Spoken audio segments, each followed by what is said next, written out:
नए साल की शुरुआत महंगाई के मोर्चे पर गुड न्यूज के साथ हुई है।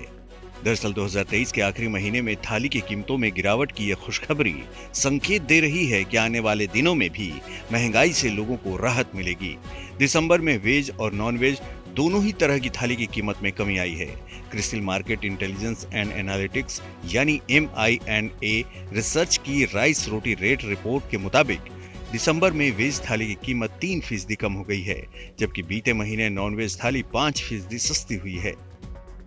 क्रिसिल की रिपोर्ट के मुताबिक प्याज और टमाटर की कीमतों में गिरावट की वजह से दिसंबर में थाली की कीमतों में ये कमी दर्ज की गई है। मासिक आधार पर दिसंबर में प्याज के दाम 14% तक घट गए हैं। वहीं बीते महीने टमाटर की कीमतों में 3% की गिरावट आई है। त्योहारी मौसम और उसके बाद दिसंबर के मध्य में शादियों का सीजन खत्म होने के बाद डिमांड घटने के असर से घर की रसोई में इस्तेमाल होने वाली इन सब्जियों के दाम घट गए हैं।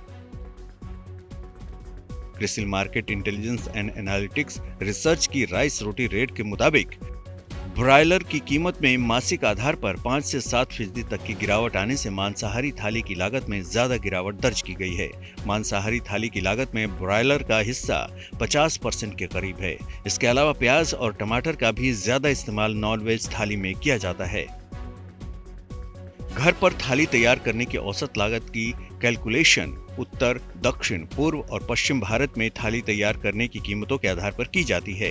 आंकड़ों से यह भी पता चलता है कि थाली की कीमत में बदलाव अनाज, दाल, ब्रॉयलर, सब्जियां, मसाले, खाद्य तेल और रसोई गैस की कीमतों के आधार पर आता है।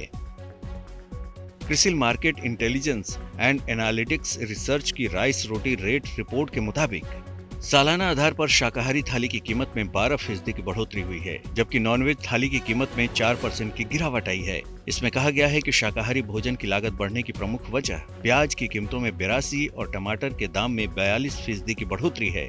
हालांकि हाल ही में सरकार ने प्याज की कीमतों को कंट्रोल करने के लिए निर्यात पर बैन समेत तमाम तरह के कदम उठाए हैं। इससे अनुमान है कि आने वाले दिनों में थाली के दाम सालाना आधार पर भी कम हो सकते हैं।